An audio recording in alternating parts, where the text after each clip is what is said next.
한 사람이 막 뛰어들어오는 거예요. 뛰어들어오고 약사님 지금 딸꾹질 때문에 하는 순간 약사 그 사람 얼굴 보더니 귀싸대기를 한번 딱 쳤어요. 쫙 하고 맞으니까 그 사람이 아니 왜 딸꾹질 멈췄죠? 한 대 얻어맞으니까 딸꾹질 맞췄죠? 그러니까 이분이 아니 그건 그런데 딸꾹질은 저기 차에 있는 저희 집사람이 하고 있는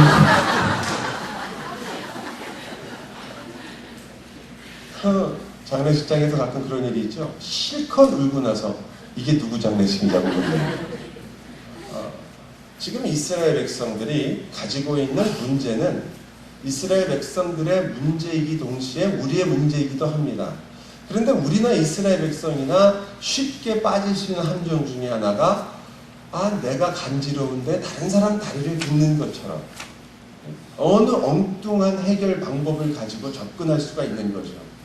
그러면서도 본인들과 우리들이 지금 온 힘을 다해서 열심으로 그 일을 하고 있다는 것에 어떤 때는 만족하거나 그것으로 평안을 삼으려고 하는 그런 경우가 많이 있습니다. 오늘 낮에 우리가 신자의 삶에 닥친 그런 위기를 한번 살펴보면서 이 눈앞에 보이는 것에 의지하던 이스라엘이 바로 자기들을 위해서 하나님을 만들어내고야 말았다는 것을 보게 됐습니다. 그들은 달라지려고 했고 바꾸려고 했습니다. 그래서 상황도 바꾸어 보았고 태도와 행동을 바꾸기도 했습니다. 심지어는 더 나은 믿음으로 나아가려고 했습니다. 더 센 믿음을 가지려고 했던 거죠. 그러나 자기를 위해서 시작했던 이 일은 결국은 참된 변화를 일으키지 못하고 우상을 만들고 자기가 원하는 방식의 예배를 만들고 그리고 자기가 원하는 즐거움을 결국 찾게 됐습니다. 결론은 뭐였냐면 파산이었죠. 그들은 하나님의 진노 아래 놓이게 됐습니다. 여러분, 이 문제에서 제가 마지막에 말씀드린 것처럼 가장 사실상 근본적인 문제 중에 하나는 이들이 가지고 있던 위기에 대한 생각입니다. 그들은 자신들이 하나님의 백성이면서 위기에 빠졌다고 생각했습니다. 저는 이 표현이 한편으로는 우리가 반드시 알아야 되는 표현이며 또 우리가 그렇게 쓸 수 있고 말할 수 있는 표현이기도 하지만 동시에 우리가 이것을 좀 더 엄밀하게 의미한다면 우리가 이것을 다시 생각해야 될 거라고 생각합니다. 이스라엘 그 민족의 하나님의 손길과 하나님의 인도하심이 구름기둥과 불기둥으로 항상 함께했다는 것을 우리가 생각해 봤을 때 하나님이 그들을 전혀 떠나지 않았다는 것을 봤을 때 그들이 자기의 인생 속에서 이 순간을 위기라고 생각한 그것이 바로 그들의 최대 위기였다고 생각합니다. 왜냐하면 하나님은 그들을 버리거나 떠난 적이 없거든요. 우리에게도 그런 일이 가끔 있는데요. 우리가 신앙을 생각할 때 우리 신앙을 롤러코스터처럼 많이 생각합니다. 물론 그런 면이 있습니다. 우리의 신앙에는 조금 괜찮고 또 하나님께 가까이 가는 듯한 느낌이 들 때가 있습니다. 주님 앞에 내 인생 전체가 드려지는 그러한 느낌, 그리고 내가 하나님을 위해서 헌신하고 있다는 그러한 느낌. 목회자 입장에서도 그래요. 어느 날 설교와 목회에 있어서 굉장히 정진하는 느낌이 있습니다. 교인들이 잘하고 변화되고 그런 것을 느끼면서 내가 지금 목회를 정말 하나님 안에서 정말 잘하고 있구나, 혹은 좀 무언가 이 상승세가 있구나라는 생각을 할 때가 있습니다. 여러분도 신앙생활에 그런 상승세가 있는 것처럼 느낄 때가 있죠. 그러나 상승세만 있지 않잖아요. 어떤 때는 곤두박질 치기도 합니다. 그것도 별일도 아닌 걸 가지고 힘들어하고 어려워할 때가 있습니다. 그냥 좀 기도하고 하나님 안에서 은혜를 풍성하게 받은 것 같아서 막 좋다가 그러나 조그만 일 가지고 집에서 자녀와 다투거나 또는 교회에서 누군가에 의해서 시험을 받거나 또 다른 사람이 뒤에서 내 말을 한 것이 어쩌다 내 귀에 들렸을 때, 그리고 누군가 내 마음에 좀 상처를 주었을 때, 혹은 약간의 우울함이 생겼을 때, 우리가 여러 가지 문제 때문에 답답해졌을 때 우리는 신앙적으로 내리막길을 간다고 생각하게 됩니다. 그리고 그 내리막길에 있을 때 우리는 침체되었다, 위기다, 영적인 사망이다라는 말을 쉽게 씁니다. 그래서 제가 찾아봤죠. 과연 성경에서는 그러한 것들을 가지고 사도 바울이 영적인 침체와 위기나 이런 식으로 표현을 한 적이 있는가? 우리는 그런 표현을 즐겨하고 좋아하는데요. 기억이 나지 않아요. 너희가 영적으로 지금 이러는 것은 바로 침체된 거다. 너희가 우리가 잘 쓰는 육적인 그리스도인이다. 그런 말을 할 때 우리는 자꾸 육적인 그리스도인을 어떻게 생각하냐면 영적인 것을 하지 못하고 육적인 데 빠져 있다고 생각하지만 성경에서 사실은 육적인 그리스도이다 라는 말은 엄밀하게 말하면 없는 말이죠. 너희가 육적으로 살고 있다는 말의 대부분의 경우는 너희는 아직 그리스도인이 아니다라는 말을 더 많이 쓰죠. 너희는 아직도 율법에 속해 있다. 그래서 그리스도인을 말할 때 영적인 그리스도인, 그 다음에 육적인 그리스도인, non Christian 이렇게 사람을 나누는 것은 사실 성경적인 나눔은 아니잖아요.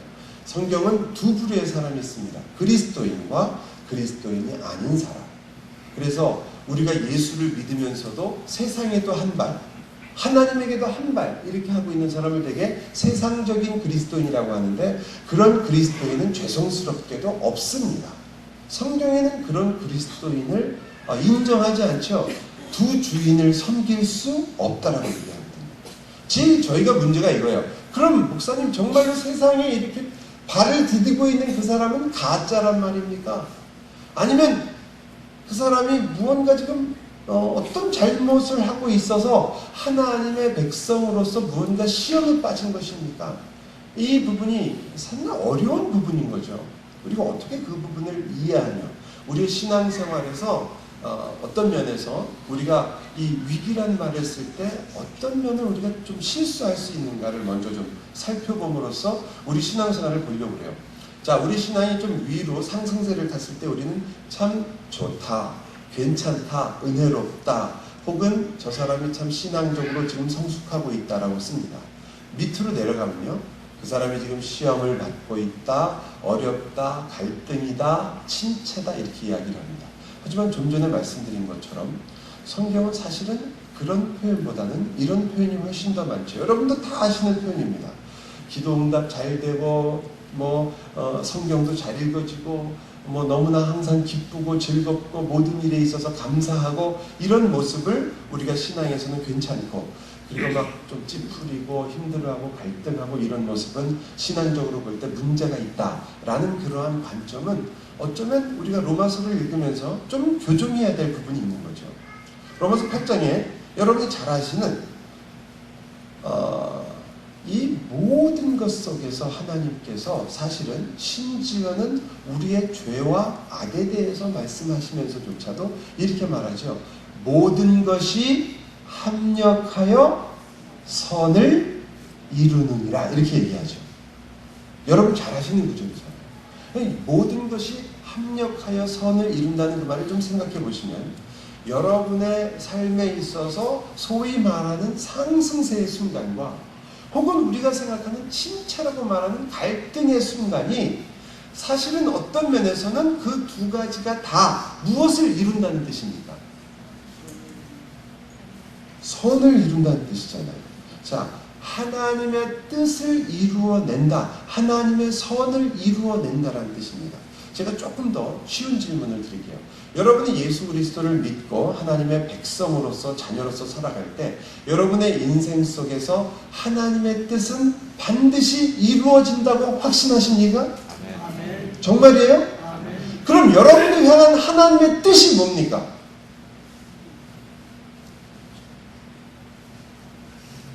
하나님의 뜻이 뭐세요? 여러분을 향한 하나님의 뜻. 여러분이 하나님의 지금 우리가 말하는 것처럼 하나님 그리스도 예수 안에서 여러분이 구원을 얻으며 여러분의 삶이 하나님과 함께 영원한 즐거움과 기쁨과 영광 속에서 사는 것, 그것이 하나님의 뜻이잖아요. 그리고 그 뜻은 반드시 이루어지죠. 그럼 그 뜻이 이루어지는 것이면 우리의 기쁨입니까? 하나님의 뜻이 이루어지면 기쁨입니까? 여러분에게 기쁨이에요? 저녁을 너무 많이 드신 것 같죠? 이 부분이요, 알아요. 이 부분이 여러분이 지금 머리를 팽팽 돌리고 있다는 걸 제가 아는데, 그런데 단순하게 생각해 보세요. 자, 하나님의 뜻이 이루어지는 것이 선한 거죠. 여러분의 기쁨이고 하나님의 기쁨이죠. 그런데 여러분의 인생에 하나님의 뜻은 반드시 이루어지죠. 그럼 여러분의 인생은 가장 선하고 가장 기쁜 것이죠. 여기서부터 또 왜 갑자기 노맨으로 모두가 갑자기 바뀌는 거예요. 여러분이 잘 생각해 보세요. 여러분과 제가 지금 어떠한 상황에 있든지 우리가 비록 그것 때문에 고통을 당하며 아프며 힘들며 그것으로 인하여 기도하며 그것 때문에 주여 살려주시옵소서라고 기도하는 그 순간도 하나님의 뜻은 반드시 이루어지고 있죠. 맞습니까? 하나님의 뜻이 이루어지면 가장 선한 것이죠. 맞습니까? 그럼 여러분의 인생은 가장 선한 상태에 놓이게 되는 거 아니에요. 지금 이 순간이 여러분이 병원의 병상에 누워있든지 혹은 여러분이 건강해서 하나님의 일을 하고 있든지 여러분이 지금 우울하든지 여러분이 마음에 좀 기쁨이 있든지 여러분이 어떤 상황에 있더라도 지금 이 순간이 여러분의 인생의 최상의 순간이에요. 하나님의 뜻이 이루어지는 최고의 순간. 아멘이 한 2명은 나올 줄 알았는데 저는 이 무시하는 게 현실을 무시하자는 말이 아니에요. 현실은 롤러코스터 같은 면이 있어요. 분명히 있습니다. 우리가 힘들고 어렵단 말이에요. 그런데 여러분 그 힘들고 어렵다고 우리가 위기라고 말하는 그것이 어쩌면 진짜 우리가 위기를 자기도 모르게 초래하는 결과죠. 사실상은 위기가 아니라 우리에게는 언제나 무엇입니까? 가장 최고의 순간이에요. 인생에. 여러분 전에 제가 말씀드린 것 같아요. 안성기 씨가 나왔던 유명한 영화가 있어요. 여자 배우의 이름은 전 잘 모르겠어요. 여자 이름은 기억이 안 나요. 여자 배우들 이름은 왜 이렇게 외워지지 않는지. 안성기라는 분이 나오고 이장호 감독이 만들었던 바람 불어 좋은 날이라는 영화가 있어요. 영화에 오래된 옛날 영화죠. 젊으신 분들은 잘 모르실 거예요. 어쩌면. 그런데 그 바람 불어 좋은 날의 제목이 얼마나 멋있어요. 왜 하필 바람이 부는데 뭐가 좋습니까? 옷 날아가고 다 날아가고 뭐가 좋습니까? 바람이 불어서 좋대요. 왜? 하나님이 만드신 날이니까. 이렇게 말할 수 있죠. 비가 와서 좋은 날, 기쁜 날이에요. 눈이 와도 좋은 날. 또 여러분이 아시는 햇볕이 쨍쨍 내리쬐서 좋은 날인 거예요. 자, 그럼 한 걸음만 더 나갈까요? 속상해서 여기서부터 조금 헷갈리는 거죠. 그 다음 내 마음이 뒤집어져서 남편이 오늘도 완전히 거꾸로 만들어서 좋은 날. 진짜 어려운 게 저희 교회 교인들한테 했을 때 여기까지 그래도 아멘이 나왔어요. 대단하죠. 저희 교회 교인들도. 정신이 없는 거죠. 근데 이렇게 하니까 조용해지더라고요. 예배 드리고 나갔는데 새로 산 차에 누가 쫙 못으로 긁어놓아서 하니까 아무 말도 안 나와요. 근데 여러분 어떠세요? 성도들에게 좋은 날 뿐이라는 말은 사실은 그게 사실이에요. 그게 사실인데 저희가 그것을 인식하는 정도와 이해하는 정도에 있어서는 너무나 많은 천차만별의 차이 때문에 우리가 그것을 잘 알지 못하고 있을 때는 있을지 몰라도 하나님께서 여러분이 하나님의 백성으로 살기 시작한 이상 여러분의 인생은 정말 그런 날이에요. 제가 오늘 여기 어느 교회나 그리고 우리 주위에 있는 어떤 이들에게나 병과 아픔은 있잖아요. 정말 우리가 눈물을 흘리며 기도할 많은 분들이 있어요. 저희 교회에도 정말 그 어려운 병이었죠. 루게릭 병이 걸리신 분이 있었어요. 그럼 불치병이에요. 일반적으로 6년이면 돌아가실 수밖에 없어요. 제가 처음 초기부터 같이 6년 동안을 같이 지냈어요. 무서운 병이에요. 정말 무서운 병이에요. 지금도 생각하면 가슴이 떨려요. 그 멀쩡한 정신에 그 몸이 온몸이 굳어가는 이게 지금도 원인을 정확히 모르죠. 루게릭이라는 유명한 야구 선수가 걸리는 바람에 유명해진 병인데 그 병에 걸려서 서서히 참 그게 그냥 확 그냥 나빠져서 돌아가시면 그나마 좀 식구들과 본인도 힘들지 않을 것 같은데 서서히 가요. 그때 제가 그분과 함께 그 병원에서 빌립보서를 같이 공부했어요. 빌립보서의 내용이 거의 뭡니까? 기뻐하라. 저와 그분은 기뻐하라는 말을 하면서 눈물의 도가니죠. 같이 앉았던 그 부인도 같이 울고 저도 울고 그분도 울고. 그러니까 그분이 항상 이렇게 얘기했어요. 목사님, 그게 사실이죠. 그게 사실이죠. 오늘 이 날이 나에게 최선의 날이며 가장 기쁜 날이고 나에게 가장 좋은 날이라는 게 사실이죠. 너무 고통스러워서 나중에요. 이 루게릭병의 한 종류는 고통이 안 오는 게 있고 하나는 고통이 오는 게 있는데 이분은 또 하필 또 고통이 오는 거예요. 아무런 몰핀 이런 것도 전혀 소용이 없을 정도로 힘들게 아프셨는데 저를 붙잡고 항상 웃으면서 마지막으로 꼭 얘기하세요. 오늘이 가장 좋은 날이죠. 하나님이 나에게 주신 최고의 날이죠. 여러분 어떠세요? 여러분에게 최고의 날이 언제입니까? 바로 지금이거든요. 과거도 아니고요. 바로 다음 순간도 아니에요. 다음 순간은 더 좋은 날이고 지금이 하나님이 우리에게 주신 최고의 날, 모든 것이 합력하여 선을 이루고 있는 날의 하나예요. 우리가 다 이해 못합니다. 어떻게 이해하겠습니까? 우리가 다 어떻게 알겠습니까? 지금 이 순간 우리의 아픔과 고통은 분명히 너무나 생생한데 하나님 앞에 그저 마취받은 사람처럼, 마약한 사람처럼, 술 취한 사람처럼 에이 그래도 그냥 나는 괜찮아, 이거는 기독교가 아니고 도교겠지요. 네? 돌을 닦는 거지 그게 무슨 기독교. 기독교는 절대로 뭐 그걸 초월해서 그냥 슬쩍 넘어가는 게 아니잖아요. 우리가 죽음을 초월하는 게 아니라 우리는 죽음을 극복하죠.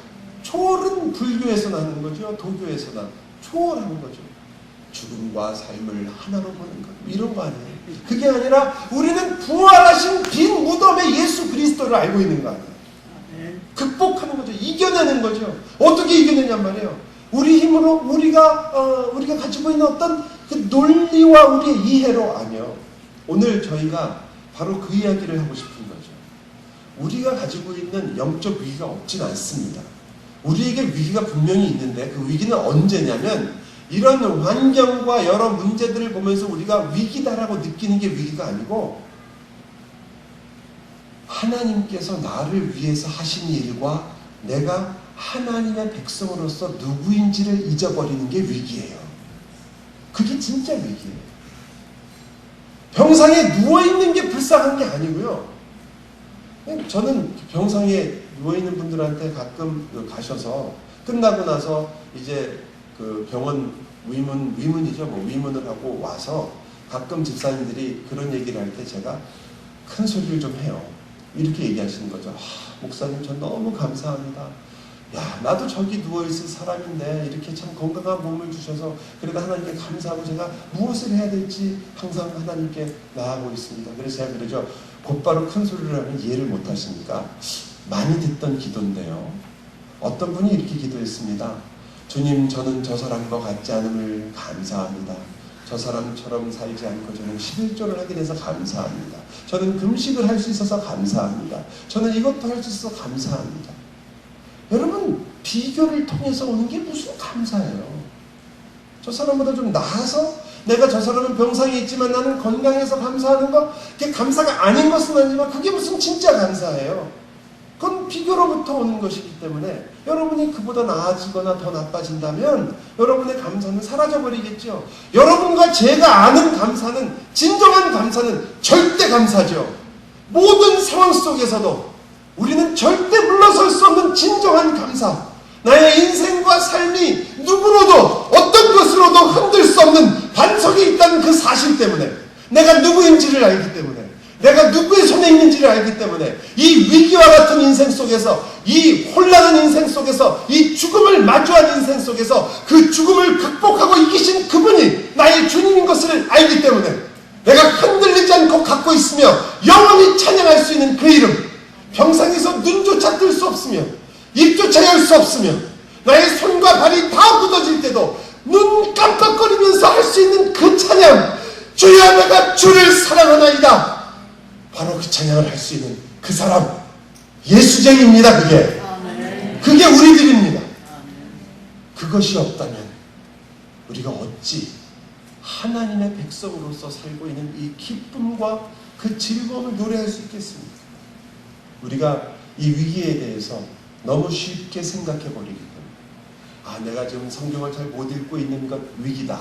내가 기도가 잘 안 되는 것 이게 내 신앙의 위기다. 이건 틀린 말이라는 뜻이 아니에요. 그건 당연히 이러면 안 되지라고 생각하고 빠져나오셔야 되죠. 그러나 그 진짜 위기는 여러분 기도와 성경 읽기 이런 것을 우리가 잘하지 못하는 것 우리 항상 언제든지 어느 집회든지 여러분에게 세 가지를 이야기하면 여러분은 다 깨지게 돼 있어요. 첫째, 여러분 미워하고 있죠? 용서 안 하고 있죠? 그러면 전부 다 깨져요. 왜? 전부 왼수들을 데리고 사니까. 그러니까 그 찔리거든요. 또 여러분 말씀 제대로 읽겠습니까? 하나님 말씀대로 살고 아침마다 큐티하십니까? 그러면 매일은 못하거든요. 조금은 하고 있는데 항상 부족하거든요. 기도는요. 도대체 얼만큼 기도를 해야 우리 목사님이 만족하실까 하면 할 말이 없는 거죠. 목사님도 만족 안 하는데 하나님이 어떻게 만족하겠어요? 그러니 그 기도를 가지고 여러분에게 기도를 얼마나 하고 있습니까? 라고 하면 여러분이 다 찔리죠.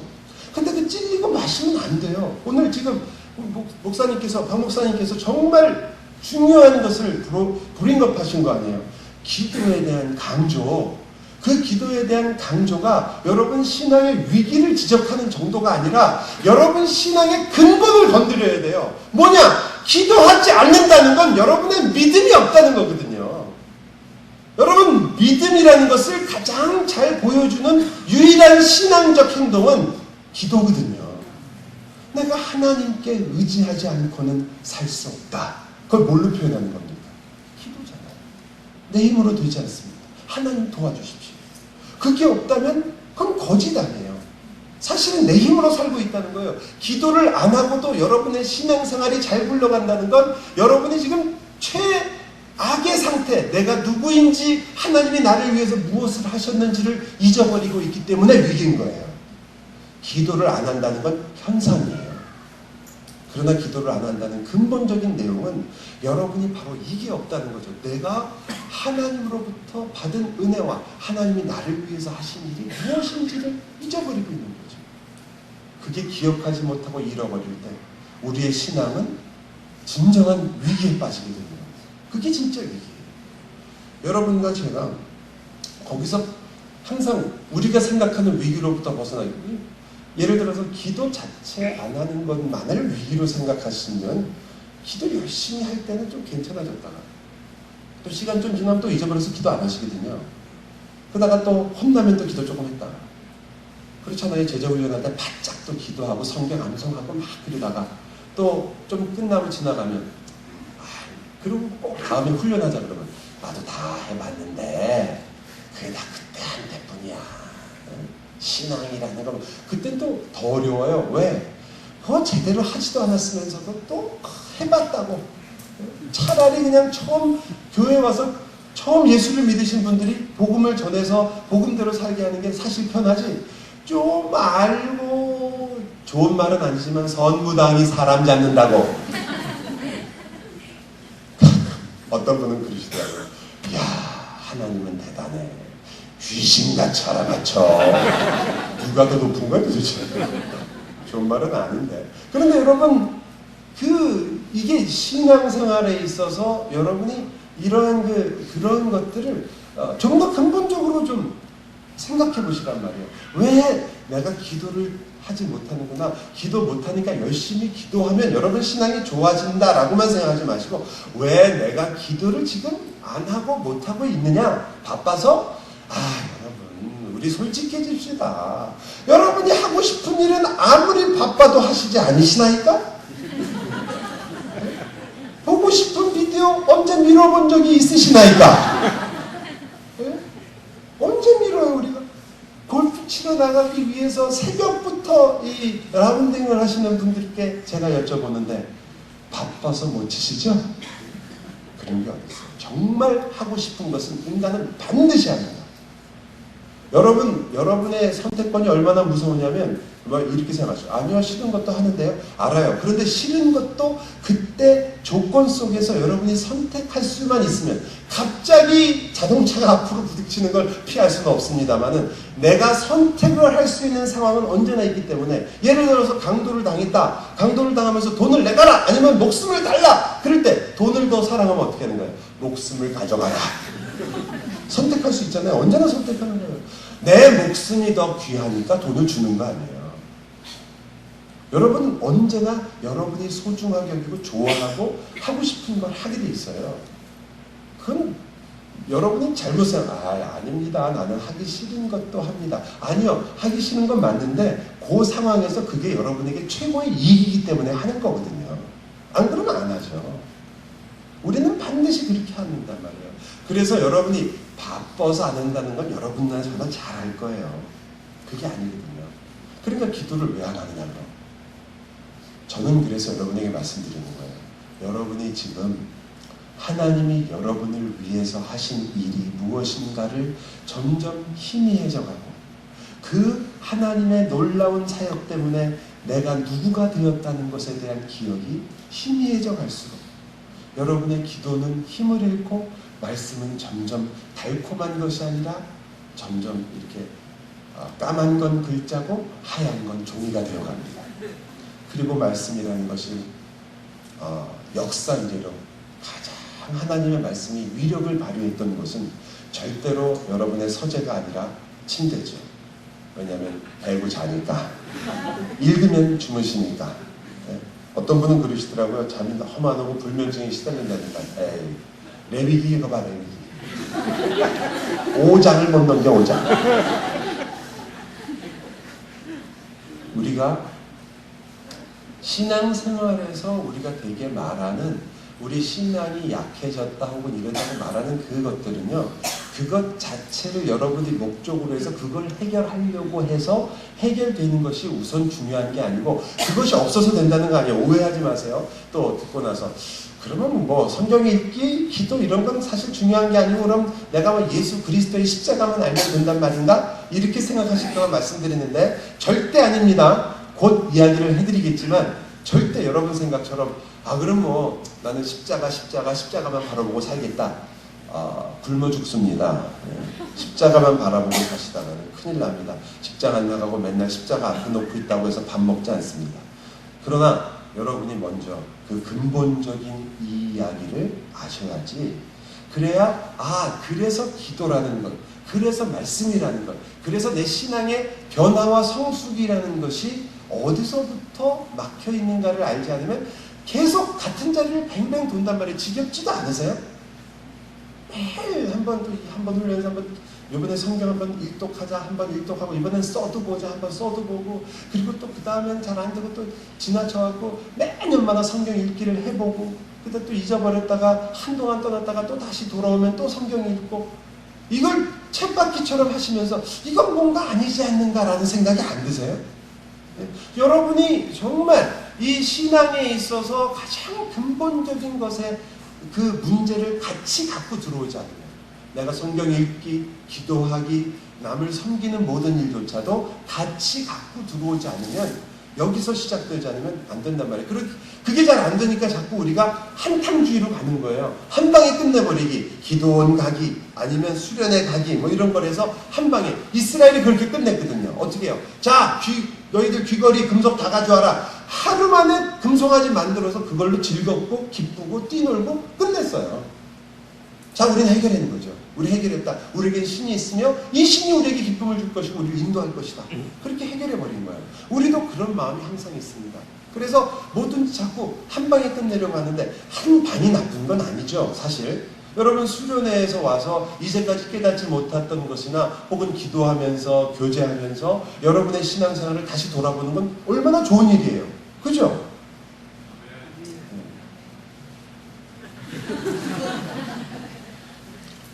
알아요, 여러분 마음을. 여기서 고개를 끄덕여야 되나?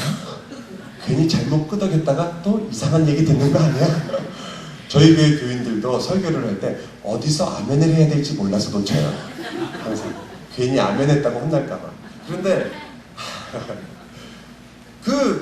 이러한 게 나쁘지 않지만 그것이 틀렸다는 것이 아니라 뭐가 문제냐면 이런 것만으로 해결하거나 이런 것이 효과가 있다는 것이 어쩌면 우리로 하여금 신앙생활이라는 것이 한 방에 끝나는 것이 아니라 긴 과정과 여정이 필요하다는 걸 잊어버릴 수가 있단 말이에요.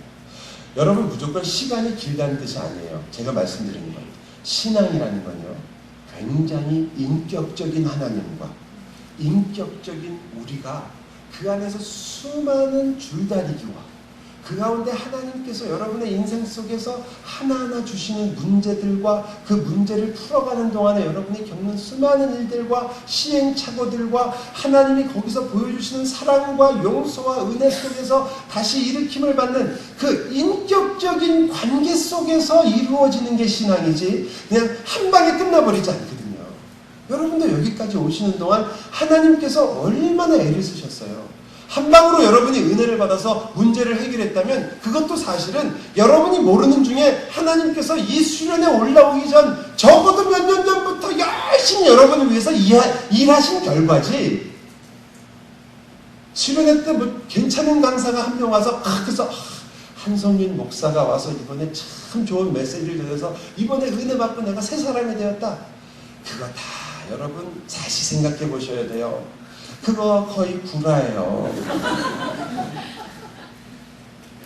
목사가 무슨 힘이 있다고 여러분을 변화시키고 제가 무슨 성경을 해석하고 설교한 그 한 번의 설교를 여러분이 움직여줘요. 아니요. 우리가 뭐 100조가 있으면 그 밑에 발이 계속 불쌍하리만큼 많이 움직인다고 그러잖아요. 그럼 똑같아요. 여러분에게 이 순간 하나님이 만약 여러분들에게 깨달음을 주게 했다면 그건 지금 이 설교가 좋아서가 아니에요. 제발 좀 알아들어 먹으시기를. 하나님이 무지하게 여러분 인생 전체를 통해서 엄청나게 일하신 거예요. 그러니 하나님께 이 하나님이 여러분을 위해서 일하신 건 눈에 보이지도 않을 정도의 그 일들이 지금 여러분의 마음에 깨달음을 주며 여러분으로 하여금 찬송하게 하고 하나님의 은혜. 역시 여기 혹시 초신자가 계시다면 예수를 믿었을 때 와서 우리 박 목사님의 설교를 들으니까 이 땅에서 볼 수 없는 들을 수 없는 너무나 훌륭한 설교라. 그건 저도 인정하지만 박 목사님 설교가 좋다는 건 저도 인정합니다. 그러나 그 설교가 여러분을 구원한 건 절대 아니에요. 그 설교가 보여주고 있던 예수 그리스도의 십자가가 당신을 구원한 겁니다. 그 십자가가 언제부터 여러분을 위해서 세워졌는지 아세요? 오늘 여러분이 혹 처음 예수를 믿었거나 믿은 지 얼마 되지 않거나 혹은 여러분이 내가 구원받은 것에 대해서 생각하고 있다면 그 십자가를 세우기 위해서 하나님께서 아담과 하와가 에덴 동산에서 나올 때부터 일하셨어요. 그럼 세상에 아무도 없고 여러분 혼자만 있어도 하셨을까요? Of course! 물론이죠. 왜 안 하셨겠어요? 사랑하는 자녀 하나를 위해서 천하를 이 우주를 쪼개달라고 그러면 쪼개시고 지구를 볼링볼로 만들어달라고 만들어 구멍 3개 뚫어서 만들어주실 분이에요. 자녀가 하나님 정말 어떻게 하면 좋습니까? 한눈이 안 보인다 그러면 하나님께서 그냥 눈을 뽑아서라도 집어넣으시지 뭘 안 하시겠어요. 그 하나님이 여러분을 그렇게 역사하셔서 여기까지 왔어요. 여러분 구원만 그렇게 했습니까? 구원이 그렇게 작은 게 아니잖아요. 여러분이 지금 살아가는 인생도 그렇단 말이에요. 그러니 여러분이 지금 깨닫거나 여러분이 감사하거나 감격하고 있는 건 뭐 때문에요? 바로 그 하나님께서 여러분을 끈질기게 사랑한 그 사랑이 오늘 꽃을 피우고 있는 것 뿐이에요. 그래서 여러분이 그냥 한 목사는 아무것도 아니고 하나님이 다 하셨구나. 그러면 제가 섭섭하죠. 그러나 그게 맞는 말이에요. 저는 사실 목회자로서는 이런 꿈이 있어요. 저희 교육 부유들하고도 가끔 나누는데 목회자로서는 제가 이제 처음 목회를 시작할 때 목사가 되겠다고 한 때가 중학교 2학년 때였어요.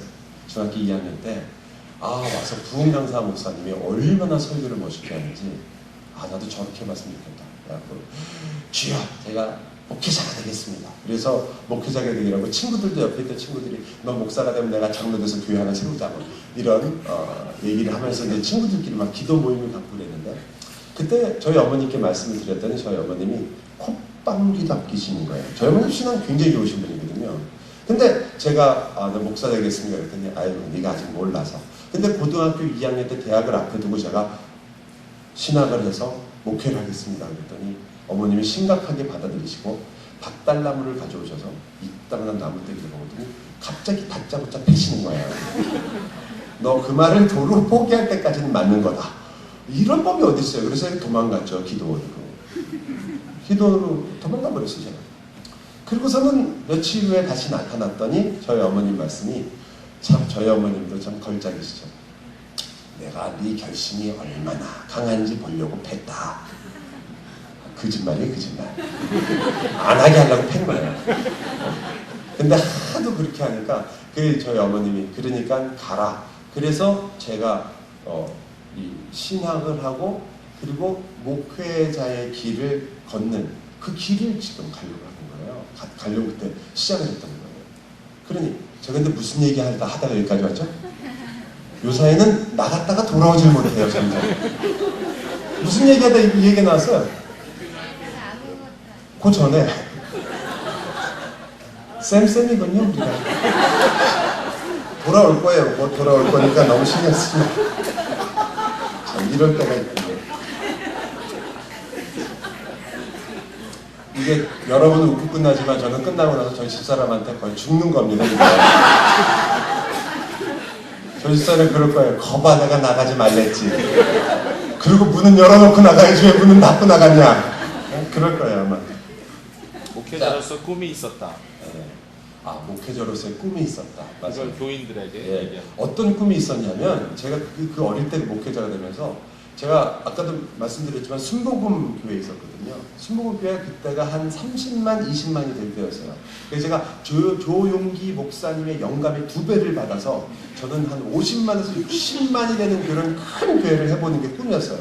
그런 꿈을 갖고 청운의 꿈을 안고 그리고 이 신학교에 가서 내가 세계 역사를 뒤바꾸는 설교자가 되리라 뭐 이런. 그리고 내가 그냥 기도만 하면 병이 낫고 막 그냥 눈만 쳐다봐도 그냥 촥 그냥 그 자리에서 무릎 꿇고 이런 영적인 능력을 가진 사람이 돼서 세상을 내 앞에 굴복시키겠다 이런 생각으로 막. 여러분 생각해 보세요. 제가 꿈을 꿀만 하잖아요.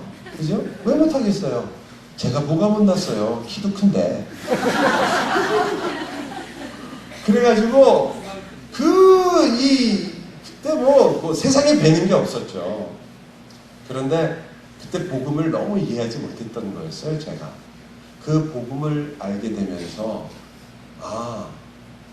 진정한 목회자라는 것이 바로 나 자신은 죽고 쇠하여지고 예수 그리스도만을 높이는 거구나. 그래서 이제는 꿈이 그런 거죠. 아무도 어느 곳에든지 내 이름 석자는 기억하는 사람이 없고 우리 주님만 기억해 줬으면 좋겠다. 그렇게 되긴 어렵겠죠. 여러분이 벌써 제 이름을 아시잖아요. 그러나 그 꿈, 마음은 그래요. 제가 주님의 말씀을 전하고 주님의 은혜를 함께 나누는 것은 정말 다시 말씀드리지만 그 하나님께서 여러분을 위해서 역사하신 그 역사의 일부분이에요. 하나님이 여러분을 얼마나 사랑하느냐를 증명하는 사람이 전거예요. 왜? 이렇게 그럴듯한 사람을 데려다가 여러분에게 이 말씀을 전하게 한다는 사실만 해도 이 얼마나 여러분 제가 괜찮은 사람이에요. 여기까지 와서 이렇게 한다는 게 이게 여러분을 하나님이 얼마나 사랑하시는 거예요. 그러니까 그래도 그럴듯한 사람 하나를, 물론 저보다 박 목사님을 보면 더 잘 아시겠죠. 박 목사님 정말 똑소리 나시잖아요. 그죠? 아닌가 본데. 박 목사님도 이제 옛날하고 다르시네요. 노래면 노래, 또 연기면 연기, 뭐 설교면 설교, 기도면 기도, 뭐 하나 안 걸리는 게 없는 사람이에요. 키도 평균은 돼요. 근데 이런 그럴듯한 사람을 미국 대통령은 못 돼도 캐나다에서 뭔가 큰일을 할 수 있는 사람이었는데 노벨상 받았을 줄 누가 알겠어요. 그런 사람을 이 교회를 위해서 낮추사 이 필라델피아에서 바닥을 기게 만들고 있잖아요 지금. 하나님이 여러분을 얼마큼 사랑하시는 거예요. 이런 분을 여기다 묶어놓는다는 게 하나님은 엄청 사랑하는 거예요. 그걸 보시면서도 감격하지 않는다면 좀 문제가 있는 거죠. 네, 문제가 있는 거예요. 하나님이 여러분을 향한 사랑을, 제가 물론 이건 여러분 같이 웃자고 하는 얘기지만 하나님이 여러분을 향해 사랑하고 있는 사랑이라는 건 정말 말을 할 수가 없어요. 그걸 여러분이 받고 있거든요. 그 사랑을 받는 것 때문에 여러분이 지금 여기서 깨달으며 여기서 주님의 은혜를 느끼며 여러분의 인생이 바로 그 안에 있다는 그 사실 하나만으로 여러분과 저는 여기서 오늘 너무너무 감사하고 여기서 사실 끝이에요. 끝! 더 뭐가 필요해요 사실. 네? 여기서 뭐가 더 필요하냐고요. 단지 이제 우리가 알고 싶은 것은 그러므로 우리가 이러한 만약 우리가 위기에 있다는 것이 위기에 대한 생각을 바꿔서 사실은 우리가 생각하는 위기가 아니라 우리가 하나님을 잊어버리는 게 진짜 위기다. 하나님이 나를 위해서 하신 그 일, 십자가와 예수 그리스도의 그 놀라운 사역을 잊어버리고 희미해지는 게 문제구나, 십자가가 약해지는 게 문제구나라고 깨달으신다면 여러분 그렇게 됐을 때 일어나는 또 하나의 중요한 사건, 그것은 자꾸 하늘의 것이 멀어지고 땅에게 가까워진다는 거죠. 하늘과 땅이 자꾸 서로 헷갈리기 시작하고 대치하기 시작하는 거예요. 그래서 우리가 자꾸 눈에 보이는 것을 우리의 마음을 뺏기기 시작합니다. 여러분 느부갓네살 왕이요, 다니엘서에 보면 그가 수많은 우상을 숭배했죠. 그런데 교만해졌을 때 그가 짐승같이 살았던 적이 있습니다. 다니엘서에 나와 있는 그 말씀 중에 하나죠. 그런데 그때 이 느부갓네살 왕이 짐승같이 살았던 것이 바로 그가 섬기고 있던 모든 우상의 모습과 같은 거예요. 그래서 G.K. 빌이라는 이 신학자 지금 웨스트민스터에 와 계신 분이 옛날에 썼던 책 중에 하나가 We become what we worship. 우리는 우리가 예배하는 그 존재가 됩니다. 즉 느부갓네살 왕은 자기가 숭배하던 우상, 그 짐승과 같이 되어버렸단 말이죠. 여러분이 돈을 섬기면 여러분은 돈처럼 되어갑니다. 욕심을 여러분이 앞세우게 되면 그 욕심 있는 인간으로 바뀌게 되며 여러분이 세상을 점점 숭배하게 되면 세상이 되어갑니다. 하늘의 것이 아니라 땅의 것을 여러분이 자꾸 대체하게 되면 여러분은 땅의 것이 되어갑니다. 피할 수가 없어요. We become what we worship. 정말 우리가 예배하는 그 존재가 되어갑니다. 그래서 여러분과 저는 점점 세상의 것에 그리고 세상의 힘에 눌리기 시작합니다. 왜? 세상의 것이 중요해지니까요. 그래서 세상에서도 누가 더 성공하느냐, 누가 더 잘하느냐, 누가 더 유명해지느냐, 누가 더 높아지느냐, 누가 더 돈을 많이 버느냐, 누가 더 잘 사느냐에 우리의 관심이 자꾸 쏠릴 수밖에 없는 거죠. 교회에서도 똑같아져요. 누가 더 잘하느냐. 성경이 누가 더 많은 것을 남기느냐에 관심이 있지 않잖아요. 여러분 달란트 비유 배워서 아시죠? 달란트에 10달란트, 5달란트, 1달란트 뭐 이렇게 나왔을 때도 여러분 어떻게 됐나요? 그 달란트의 이야기가. 결국은 그 달란트를 가지고 얼만큼 많이 남겼냐를 물어보시는 것이 아니라 얼만큼 신실한가를 물어보죠. 1달란트 가진 자에게 10달란트를 요구하시는 게 아니에요. 1달란트 가진 자가 1달란트도 남기지 않는 것에 대해서 말씀하시죠. 너는 너희가 가진 것에 대하여 신실했는가?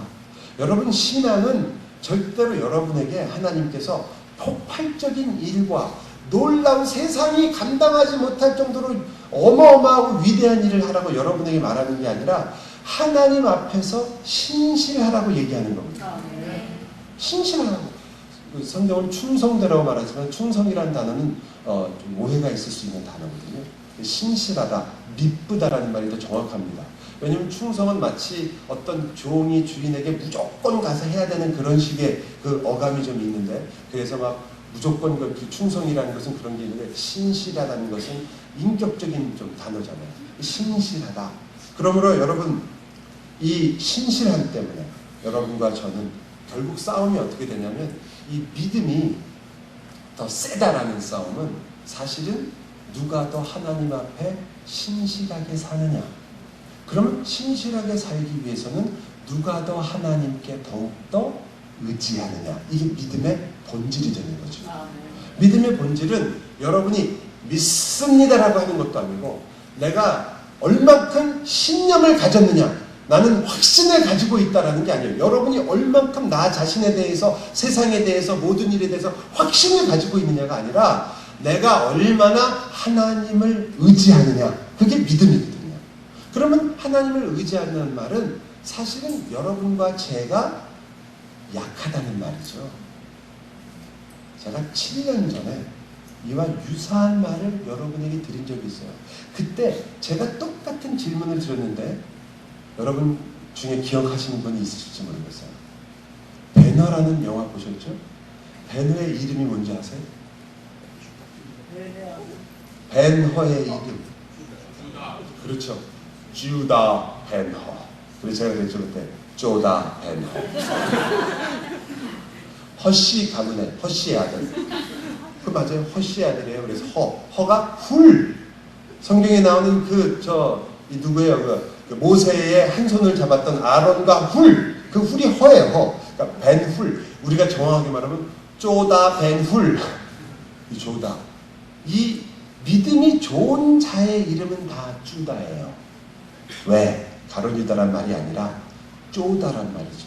왜? 내가 아무것도 할 수 없으며 나는 하나님을 의지할 수밖에 없는 조다입니다. 조시성을 가진 분들 죄송합니다. 조다입니다. 내가 여러분 그게 믿음이에요. 그게 진짜 믿음이에요. 내 힘으로. 그러니까 아까도 말씀드린 것처럼 기도할 수밖에 없는 거예요. 어떻게 기도 안 하는 신자가 있을 수 있냐 말이에요. 기도 안 하고 어떻게 신앙생활이 가능하냐 말이에요. 왜? 여러분이 자기가 좋다라고 생각 안 하거든요. 내가 하나님만을 의지하지 않고는 살 수 없는 사람이라고 생각하는 게 아니라 나는 아직도 의지할 게 너무 많아요. 돈도 있고 통장도 있고 집도 있고 아내도 있고 남편도 있고 가족도 있고 식구도 있고 내 아들도 있고 너무너무 내 딸도 있고 너무너무 의지할 게 많아요. 나도 있고 내가 너무 건강하고 내가 아직도 일할 수 있고 돈 벌 수 있고 나는 너무 의지할 게 많으니까 기도할 게 없어요. 생각해 보세요. 기도하시면 왜 3분 만에 기도가 끝나는지. 이거 주십시오 저거 주십시오 하다 보면 끝이잖아요. 그걸 길게 하려고 여러분이 이렇게 시작하는 거 아니에요. 미국부터 시작해서 세계를 일주를 쫙 한번 하고 그리고 뭐 선교사님 이름 다 갖다가 하고. 근데 사실은 여러분이 진정한 기도를 하게 되면 자신의 약함을 알기 때문에 여러분의 모든 면에 정말 모든 면에 기도하지 않고는 살 수가 없잖아요. 내가 나가서 일을 하고 있지만 하나님 세상에 제일 용감한 사람이 나갈 때 부모님한테 안녕히 다녀오겠습니다. 그리고 부인한테 잘 갔다 올게. 이런 사람처럼 정말 믿음 좋은 사람이 없어요. 잘 갔다 올게. 어떻게 알아? 올게를 어떻게 하는 거예요 도대체? 그럼 대단한 믿음 아니에요. 다녀오겠습니다. 다녀는 알겠는데 어떻게 와요? 어떻게 될 줄 알고. 그런데도 우리는 그렇게 뻔뻔스럽게 나간단 말이에요. 여러분 집을 나갈 때도 기도하지 않고는 우리는 나갈 수 없어요. 아닙니까? 네. 우리는 기도하지. 한순간도 기도를 쉬지 않고는 만약에 쉬지 않고는 아니라 쉬고는 아무것도 할 수 없는 사람이에요. 어떻게 기도 안 하고 살 수 있어요? 우리는 정말 하나님을 조금이라도 의지하지 않고는 욥기에 있는 것처럼 침 꼴깍 할 틈도 우리가 놓칠 수 없는 사람이에요. 숨 한 번 쉴 틈도 하나님 없이는 살 수 없는 사람이에요. 그게 믿음이에요. 우리는 그 믿음, 그것이 진정한 의미에서 지금 여기서 말하고 있는 이 우리의 문제를 접근할 때 위기라는 것이 아니라 바로 그것이 바뀌었기 때문에 우리 안에 와서 우리로 하여금 하나님을 의지하게 하는 인생을 살고 있느냐. 그래서 우리가 잘 알고 있는 찬송가에도 있잖아요. 빈손 들고 앞에가 십자가를 붙드네. 너무 잘 아시죠?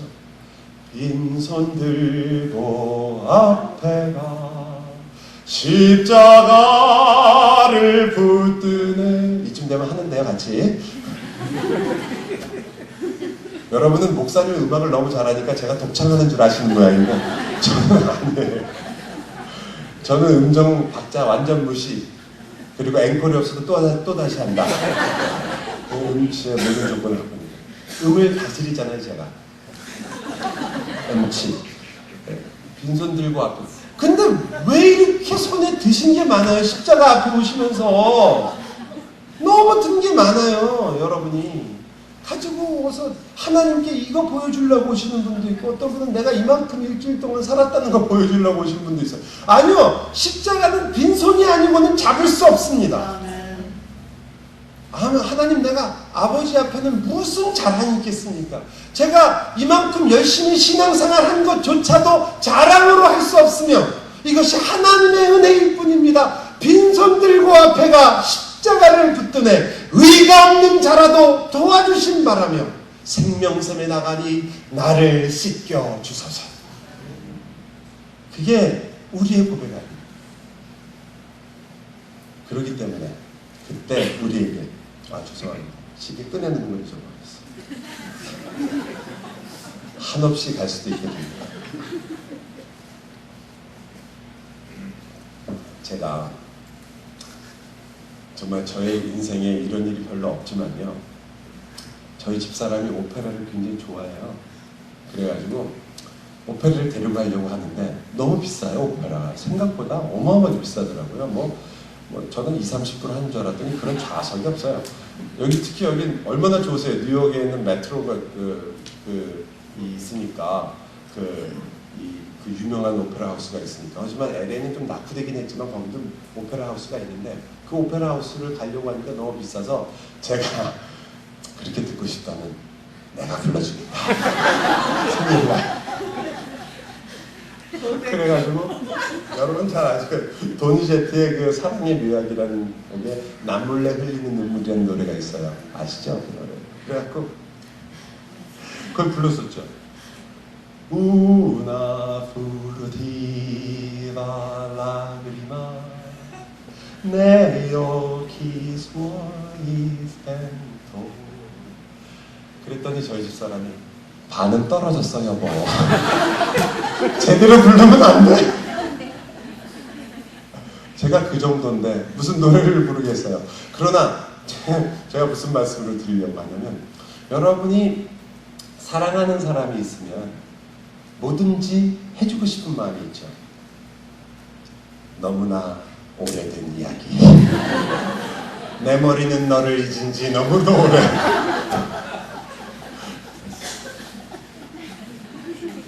여러분, 로맨틱하지 않으면 예수 잘 믿기 어렵습니다. 그건 가정에만 있는 게 아니고 예수 믿는데도 로맨틱해야 돼요. 로맨스 없이 하나님과 사랑을 하는데 로맨스가 없이 어떻게 사랑하시겠어요? 로맨틱해야 돼요. 자, 이제 우리가 좀 정리를 하자면, 첫째, 우리의 변화라는 건요, 우리 변화를 잘하는 우리를 기초로 하고 출발해서는 소용이 없습니다. 우리 자체가 변하는데 그걸로 어떻게 출발하겠습니까? 세상도 변하잖아요. 따라서 세상과 환경과 눈에 보이는 것을 출발선으로 해서는 변할 수가 없습니다. 변화는 결국 무엇 때문에 변할 수 있냐면 변하지 않는 것 위에서만 변할 수 있습니다. 그런데 우리가 아는 것처럼 우리에게는 변하지 않는 것이 있습니다. 누구세요? 바로 하나님 자신이십니다. 하나님이 변하시지 않기 때문에, 하나님이 우리에 대한 약속을 절대 소홀히 여기시는 정도가 아니라, 소홀히 여기지 않는 정도가 아니라 절대 변하지 않으시기 때문에, 우리에게 하신 그 하나님의 말씀이 절대 단 하나도 남김없이 이루어지지 않는 것이 없기 때문에 우리는 그 하나님의 약속을 기초로 해서 변할 수 있습니다. 하나님이 우리를 위해서 하신 일이 변하지 않기 때문에 우리는 변할 수 있습니다. 그 변화의 중요한 부분, 그래서 하나님이 변하신다는 그것 때문에, 하나님이 변하시지 않는다는 것 때문에 우리가 변하게 되기 때문에 우리는 우리의 변화를 어디에 다 걸고 있냐면 하나님께 걸고 있게 됩니다. 여러분이 성도로서 신앙의 성숙을 어디다 거느냐? 제가 지금까지 말씀드린 것처럼 하나님께 겁니다. 이제 숙제가 하나 생긴 거죠. 그럼 목사님, 하나님께 모든 걸 거는 것이 변화라면 우리는 그러면 어떻게 해야 됩니까? 당연히 나온 질문 아니에요. 신앙에 있어서. 그럼 우리는 가만히 기다리면 됩니까? 거기 이 출애굽기도 보니까 기다려라. 하나님이 어떻게 하시는가 보자.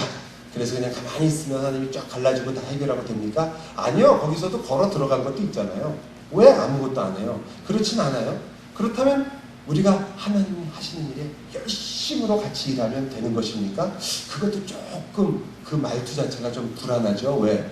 그건 마치 우리가 하는 것처럼 들린단 말이에요. 자, 여기에 두 가지 여러분이 피해야 될 것이 있고 받아들여야 될 것이 있는데 피해야 될 건 이겁니다. 많은 분들이 이 일을 하나님의 일을 할 때 구원뿐 아니라 여러분의 구원이 이루어지는 것을 이렇게 생각해요. 하나님께서 50%를 하고 내가 50%의 일을 해서 100%의 일을 만들어낸다. 그 하나님의 일을 만들어낸다. 소위 말하는 진인사 대천년. 맞나요? 예. 사람이 할 일을 다 하고 하나님이 하실 것을 기다린다. 우리나라 사람들이 많이 갖고 있는 생각이고 미국 사람 똑같아요. 하늘은 스스로 돕는 자를 돕는다. 아, 그게 성경 구절인 줄 아시는 분들 꽤 많아요. 얼마나 많아요. 그런데 그게 뭐냐면 하나님께서 하시는 부분이 있지만 우리도 우리가 할 일은 해야 되지 않느냐 이거죠. 틀리지 않아 보이잖아요. 그런데 그것을 우리가 하나님과 인간이 협력해서 한 가지 일을 이룬다고 생각하는 협력이라고 말하거든요. 성경의 가르침은 아니죠. 그러면 성경에서는 하나님이 다 해버리고 우리는 노는 거냐? 얼마나 좋겠습니까만은 안 그렇고요. 이렇게 얘기해요. 우리가 이해해야 될 것은 하나님이 100% 하시는 것이 분명한데 우리 인생 속에서 변하지 않는 하나님이 우리의 100% 반석이에요. 다른 어떤 것도 우리가 기초로 할 수 없어요. 그런데 그 100% 하나님이 하시는 일에 대하여 하나님이 언제나 우리에게 100%의 반응을 원하세요. 협력이 아니라 그 하나님의 100%에 대해서 우리도 똑같은 100%. 하나님이 여러분에게 원하시는 것은 여러분의 50%가 아니에요. 여러분의 30%가 아니에요. 여러분의 80%도 아니에요. 뭘 원하신다고요? 100%를 원하세요. 여러분의 온전한 헌신, 여러분이 하나님의 소유이며 하나님께서 여러분에게 기초하신 이 모든 것 위에 여러분이 그 하나님의 은혜와 사랑에 100% 반응하기를 원한단 말이에요. 그 사랑, 하나님이 여러분에게 베풀어 주신 그 사랑에 100%의 사랑으로 반응하기를 원한다고요. 그 100%의 사랑이 있을 때 제가 아까 말씀드린 것처럼 내가 전혀 자신 없는 것, 심지어는 내가 그걸 할 수 있을까 하는 그 일조차도 우리 인생 속에서 드러날 때가 있어요. 도저히 말도 안 되는 일. 저는 그게 오늘 낮에 했던 그런 간증과 함께 했던 그 선교의 대답이라고 생각해요. 그때 앉으셨던 분들이 제일 많이 반복한 단어는 여러분은 아마 그 간증에서 있었던 그 놀라운 일들에 관심이 집중되셨으니까 교회 일이니까 하셨지만 저는 약간 산자 입장에서 제일 많이 반복했던 말이 뭐냐면 내가 이렇게 될 줄은 몰랐다. 내가 이런 걸 할 줄은 몰랐다. 제가 저희 집 사람한테 우나 프루티바 하고 있을 줄은 몰랐어요. 그러나 뭐 때문에 한 거죠? 좀 크게 대답해 주세요. 뭐 때문에 한 거예요?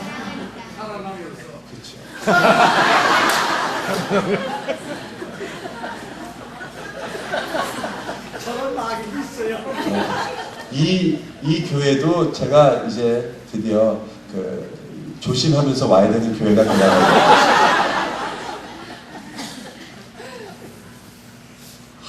하거든요.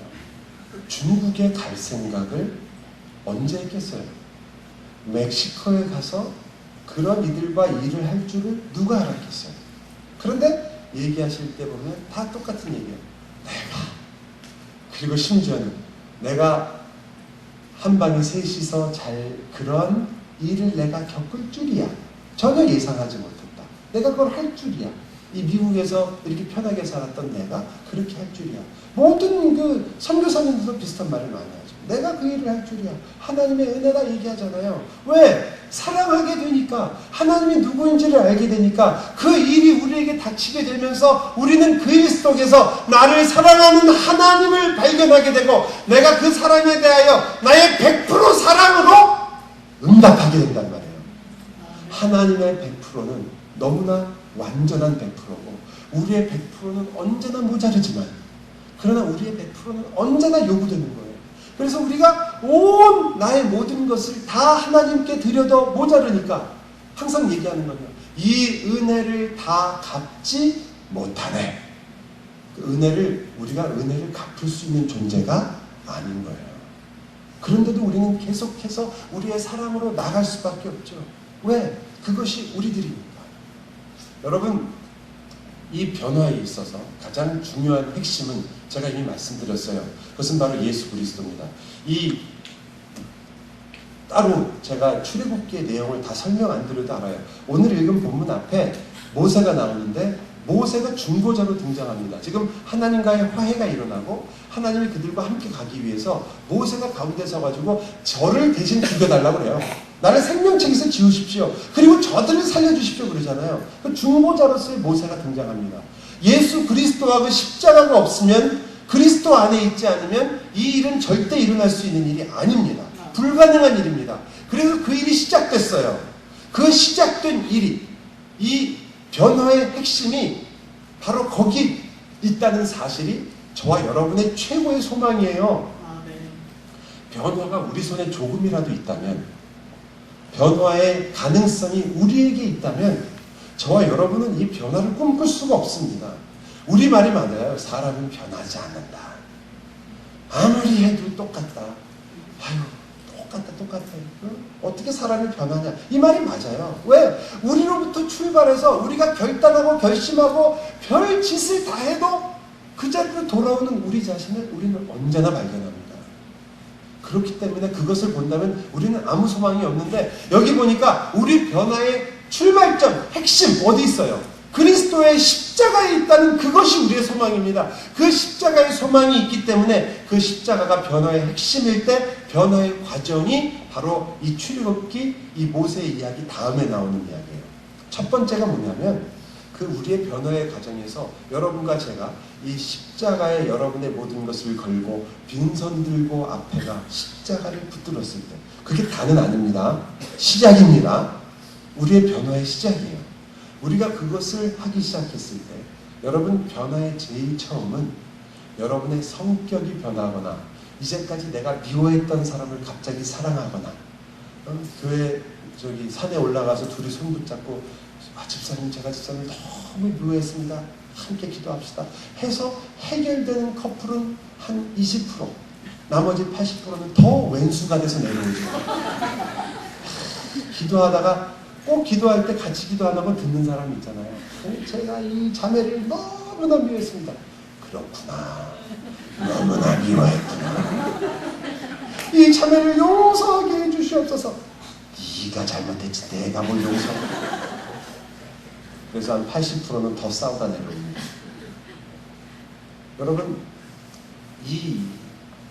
그것이 곧바로 일어나는 게 아니고, 오늘 출애굽기를 보니까 이 이스라엘 백성의 변화의 첫 번은 하나님께서 내가 너희와 함께 가겠다는 거예요. 그게 첫 번째 스텝이에요. 하나님의 임재. 즉 여기서 말하는 임재는 이런 임재가 아닙니다. 모세가 얘기해요. 하나님도 얘기해요. 내가 너희와 함께 간다. 그런데 내가 너희를 위해서 싸울 거고 가나안 앞서서 내가 사자를 보낼 거다. 그러나 내가 너희와 함께 가지는 않는다. 그러면 그 전까지는 그럼 하나님이 함께 가셨느냐? 아니요. 하나님이 항상 멀리 떨어져 계셨어요. 그럼 이게 무슨 얘기냐? 그건 지금 무슨 얘기를 하고 있냐면 성막 얘기를 하고 있는 거예요. 내가 너희와 함께 어떤 형태로 가느냐? 성막으로, 곧 성막을 짓거든요. 그 성막을 짓고 그 위에 하나님의 임재, 지성소의 임재하심으로 간다는 뜻이니까, 여러분, 그죠? 우리가 하나님의 임재, 하나님이 함께 가시는, 맨날 듣던 그 얘기. 그럼 하나님이 함께 하시기로 우리가 하나님이 떠나시냐? 그런 이야기가 아니라, 여러분을 변화시키는 하나님의 임재는 성막적 컨셉으로 생각하셔야 돼요. 즉 우리로 하여금 그 성막의 지성소에 우리의 기도가 하나님 앞에 전달되면 우리가 그 안에 담대히 나아가게 하는 그 일, 떡상에서 그 떡을 먹이시는 일, 그 향단에서 기도의 향이 펼쳐지는 그 일, 그리고 그 번제단에서 매일 우리의 죄가 씻어지는 그 놀라운 역사, 이 번제단과 향단과 물두멍과 그 모든 일들이 우리와 함께 한다는 예수 그리스도를 보여주고 있는 그 성막의 모습이 실질적으로 여러분이 그냥 그러한 의미가 있다라는 것과 그것이 진정 우리를 덮고 살려주는 것이다라는 것과 조금 달라요. 여러분이 임재를 느낀다는 말은 바로 그 떡을 내가 진정 먹는 것이며, 그리고 내가 그 향단의 그 향 안에서 그 구름 가운데서 하나님 앞에 담대히 나아가 주님의 이름을 부른다는 것입니다. 여러분이 그저 기도하는 게 아닌 거예요. 여러분, 하나님의 임재를 아는 사람의 기도는 여러분이 무릎을 꿇었을 때 여러분은 그저 멀리 계신 하나님께 공중 전화를 걸거나 장외 전화를 걸거나 시외 전화를 걸거나 혹은 하나님 제발 내 기도를 들어주십시오라고 하는 게 아니에요. 어떤 기도를 하냐면 여러분은 지금 하나님이 계신 하늘의 보좌에 예수 그리스도 안에서, 아까 그랬잖아요. 내가 너를 위하여 기도하지 않는다. 기억나세요? 너희가 이제 하나님께 기도한다. 이 뜻이거든요. 예? 목사님 말씀하신 그 뜻이잖아요. 이 하늘의 보좌 앞에 지금 예수 그리스도가 어디 계세요? 하나님 우편에 계시잖아요. 아니, 알아요. 여러분 마음에 있다는 것도 성령 하나님을 통해서 계신 거고, 예수 그리스도의 부활하신 몸이 어디 있어요? 보좌 옆에 있잖아요. 근데 우리가 그 그리스도 안에 있죠. 그러니까 우리도 그리스도와 함께 그리스도 안에서 어디 있는 겁니까? 하나님의 존전, 그 지성소 앞에 담대히 들어간 자예요. 여러분은 이 땅에서 지금 무릎을 꿇는 게 아니에요. 제발 어떻게 여러분 개그 프로그램에도 나오잖아요. 제발 생각 좀 하고 살아라. 아니, 여러분 에베소서에 바울이 심심해서 그리스도의 우편에 그리스도와 함께 너희가 앉아있다라는 말이 농담으로 하는 말이 아니란 말이에요. 정말 여러분이 기도할 때 여러분의 의식과 생각이 그것을 알아야 돼. 하나님의 임재를 안다면 여러분은 지금 하나님과 함께 예수 그리스도 안에서 그 지성소 안에 들어가 있는 거예요. 여러분이 거기서 기도하고 있단 말이에요. 그 기도를 하고 있다는 의식, 하나님의 임재의 의식, 그것이 성막적 기도가 되는 거죠. 그냥 하나님이 여러분 그저 데리고 이렇게 가시는 게 아니란 말이에요. 많은 사람들이 그 모래 위에 발자국을 좋아하잖아요. 이렇게 발자국 하나밖에 없다. 그 없던 발자국은 뭐냐? 그때 하나님이 나를 안고 걸었다. 그래서 은혜로운 거잖아요. 저는 항상 그걸 들을 때마다 아니 하나님, 그럼 그 전에 두 발자국은 하나님이 나를 안고 걸은 게 아니란 말이에요. 그냥 손만 잡고 걸으셨어요? 여러분 좀 섭섭하지 않으세요? 저는 처음부터 두 발자국밖에 없다고 믿습니다. 내가 힘들고 어려울 때만 나를 업어주시다니요. 기쁠 때도 좋아서 업어주세요. 그죠? 그러니까 그 하나님이란 말이에요. 여러분과 제가 지금 신약에서 예수 그리스도를 통해서 여러분에게 지금 같이 인격적으로 역사하시는 하나님은 우리가 그저 기도 제목을 몇 가지 놓고 주님 기도합니다 해서 우리가 역시 여기서 기도하고 있으니까 하나님도 들으시겠지가 아니라 여러분은 그 순간 우리가 무릎을 꿇고 아버지의 이름을 부른 그 순간 그 놀라운 영광의 자리에 하나님의 빛과 광채 속에 그 안에 예수 그리스도 안에서 그 안에 들어가 지성소의 영광을 누리며 하나님께 직접 아버지라고 부르고 있단 말이죠. 그 기도를 우리가 하시는데 그걸 누가 흉내낼 수 있겠어요? 그것이 우리가 변하는 기초입니다. 여러분과 제가 그 기도를 할 뿐만 아니라 여러분의 신앙생활도 다 마찬가지거든요. 이 성막이 우리와 함께한다. 그리고 그 다음에 성령 하나님께서 우리 안에 임재하시는 거죠. 성막 위에 구름기둥과 불기둥처럼 성령이 오셨잖아요. 여러분은 나 성령이 여러분 안에 내주하고 있다는 것을 믿습니까? 네. 성령이 우리와 함께 하시잖아요.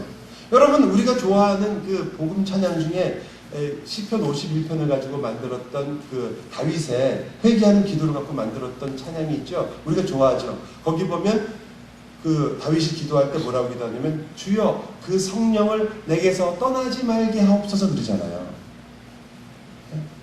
다윗이 우리를 얼마나 부러워하는 줄 아세요? 다윗은 아무리 위대했어도 그에게는 성령이 우리와 같이 내주하지 않았어요.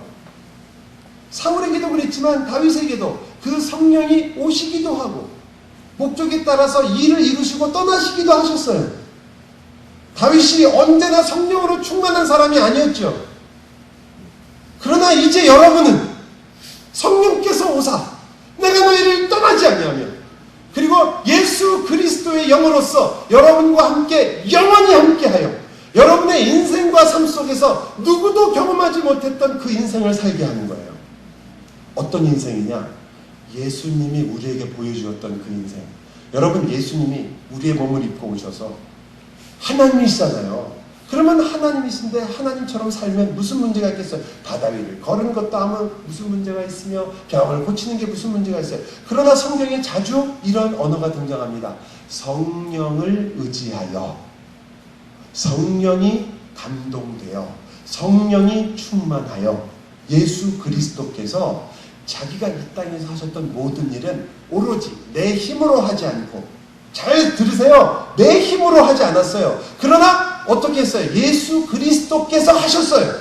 누구의 힘으로? 내가 성령 하나님 오로지 아버지만을 의지해서 살았노라. 왜 그렇게 사셨어요? 너무 예수님이 멋있게 사시려고? 아니요.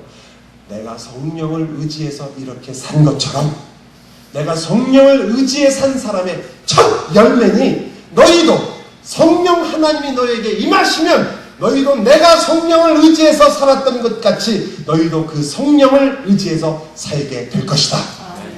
여러분이 그 성령을 의지해서 산단 말이에요. 그러니 그 성령을 의지해서 사는, 성령 때문에 살아가는 여러분의 인생, 그것이 변한단 말이죠. 그것이 하나님의 임재입니다. 물론 하나님의 임재가 우리에게 임해서 이 변화가 우리에게 시작되고 우리에게 있다는 것은 당연하지만, 그러나 우리에게는 몇 가지 더 이 모세로부터 배울 수 있는 사실들이 있습니다. 지금 제 시기가 맞는지 모르겠는데 10분 전 맞나요? 예. 예. 목사님, 제가 조금 시간이 더 있나요? 편하게 하십시오. 예. 이제 이 말씀은 박 목사님이 두 가지 의미가 있어요. 나도 포기했다. 또 하나는 더하면 죽는다. 그만해라. 제가 어떻게 읽느냐는 제 끝장이 되겠죠. 하지만 내일 아침이 있기 때문에, 하지만 내일 아침에는 우리가 성령을 따라 사는 삶에 대해서 마지막으로 좀 랩업을 하고 싶은데, 그러기 위해서는 이게 얼마 남지 않았어요. 사실은 그렇게 얼마 남지 않았는데, 여러분이 변화를 추구하는 우리의 신앙 속에서 그 하나님의 임재와 그리고 하나님의 영광, 그 하나님의 지성소, 그 성막의 그 삶, 그리고 그렇기 때문에 우리에게 성령이 역사하시며 성령이 임재하시는 그 삶, 그것만 우리에게, 그것이 사실은 종말론적인 삶이거든요. 그것이 이루어지는 건 여러분이 계시록에 보면 너무나 잘 나와요. 내가 너희의 장막이 되어 낮의 해와 밤의 달이 너를 해치 아니하며 너희를 생명수 샘으로 인도하여, 요한계시록 7장이잖아요. 너희를 살게 할 것이다. 또한 어디도 나와요. 이 10장, 21장, 22장에도 나오잖아요. 그건 종말론적인 우리의 모습인데, 그 모습이 지금 우리가 이 땅에서 그것을 누리며 살도록 하나님이 지금 역사하시는 거예요. 그러나 우리는 이 땅에 있습니다. 여러분, 이 땅에 있으면서 천국에서는 죽었다 깨도 하지 못하는 일이 몇 가지 있어요. 천국이 그렇게 좋은 곳인데도 이 땅에서 우리가 영광스럽게, 하나님도 너무 기뻐하시는 일인데 천국에서는 못해요. 그러나 이 땅에서 여러분이 할 수 있는 일이 있습니다. 그게 바로 여러분의 변화를 만들어내는 아주 중요한 두 가지 일입니다. 하나는 회개예요. 여러분도 그건 뭐 충분히 납득하시겠죠. 천국에서는 우리 회개 안 합니다. 그러나 이 땅에서는 회개하고 하나님은 그 일을 기뻐하십니다. 하나님께서는 우리로 하여금 우리가 누구인가를 깨닫게 하실 뿐만 아니라 회개를 통해서 우리의 변화, 저는 이것이 바로 우리의 연약한 점인 것 같아요. 우리는 회개를 너무 잊어버렸어요. 우리는 회개 없는 변화를 너무 추구해요. 회개가 없는 어떠면 성숙을 굉장히 추구하는데, 회개가 없는 변화와 성숙은 없습니다. 회개라는 것은 여러분이 반성하는 것과 다르다는 건 여러분 잘 아실 거예요. 회개는 이 인생이 누구이며 하나님 앞에 거룩하게 서 있는 내가 누구인가를 너무나 처절하게 아는 겁니다. 우리가 얼마나 끈질긴 죄의 존재들인지를 아는 거죠. 여러분, 어떤 자매가 물건을 너무 쇼핑을 좋아하고 쇼핑을 많이, 옷이란 옷은 자꾸 나가면 자꾸 사는 습관이 있는 거예요. 남편이 너무 속상해서 여보, 정말 당신 너무 많이 사드리는 거 아니냐, 이제 그만하자, 좋게 말할 때 그만하자. 그래서 그 아내가 자기가 생각해도 너무 심하니까 옷 안 살게요, 그런 거예요. 근데 그 다음날 얼마 되지도 않아서 옷을 새 옷을 입고 온 거예요. 또 나가서 사왔어요.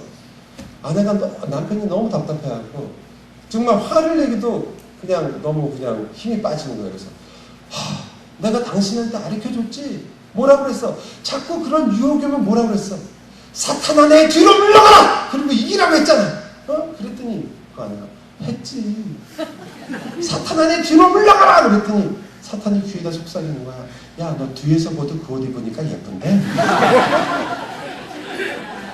그래서 그냥 샀대요. 우리는 끈질긴 사람들이에요. 우리의 죄가 보통은 넘죠. 여러분, 요나를 보세요. 전 요나를 공부하면서 항상 느끼는 건데, 요나를 보면 요나가 다시스로 가잖아요. 다시스로 가서 배를 탔는데, 제가 제일 요나에서 읽으면서 첫 번째로 놀라는 것 중에 하나가 요나가 배 밑창에서 잔다는 거예요. 여러분, 잔다는 말은 인간이 지금 완전히 자기가 하고 있는 일에 대해서 확신과 평안함을 갖고 있다는 거 아니에요.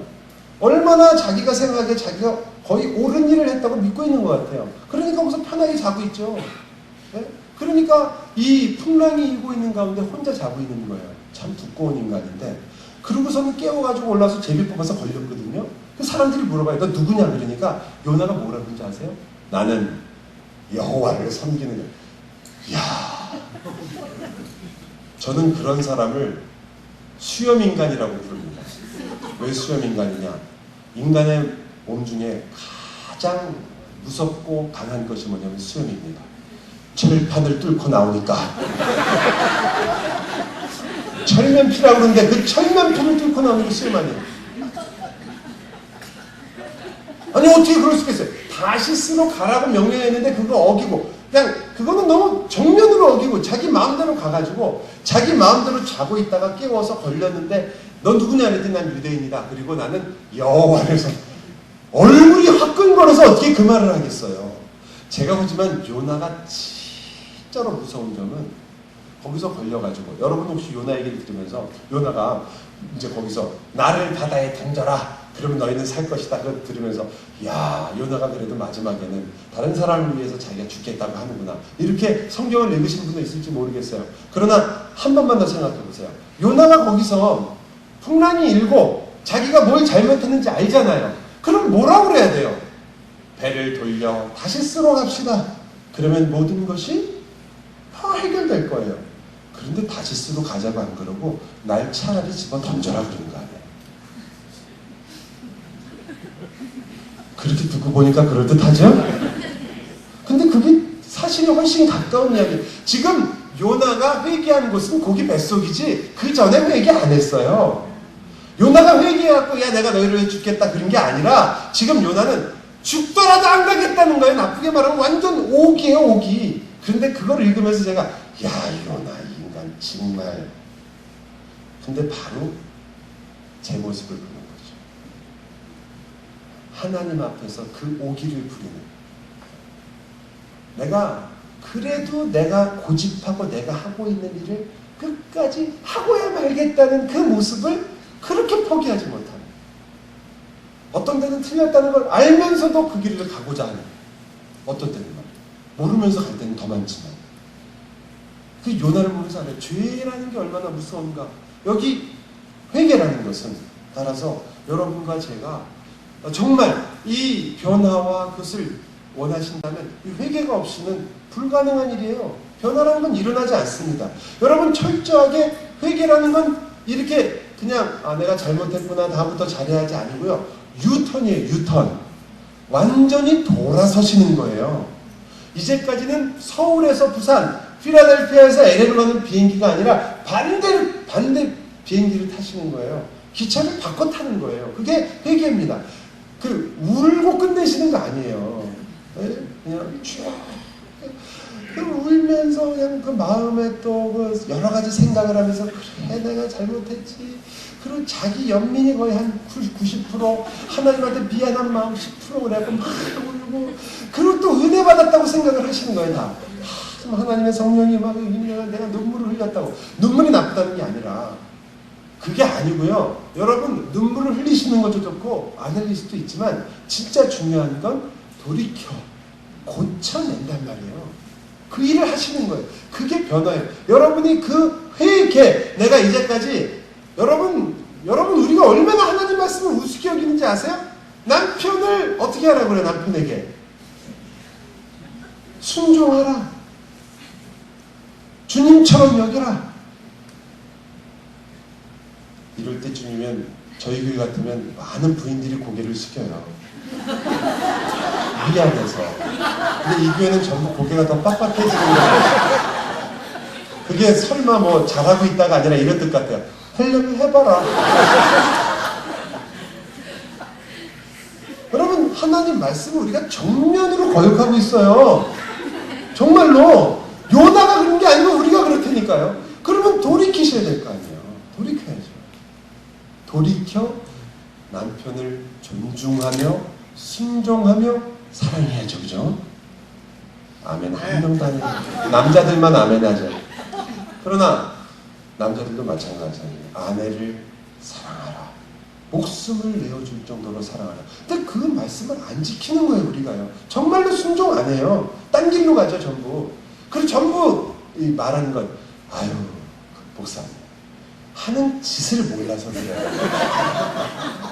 하는 짓이 어떤데 그걸 어떻게 제가 그렇게 다 참고 넘어갑니까?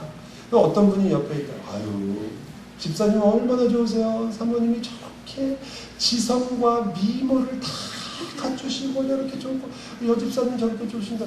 남자 집사님 속으로 말은 못하지만 다 이렇게 얘기합니다. 살아봐라 일주일.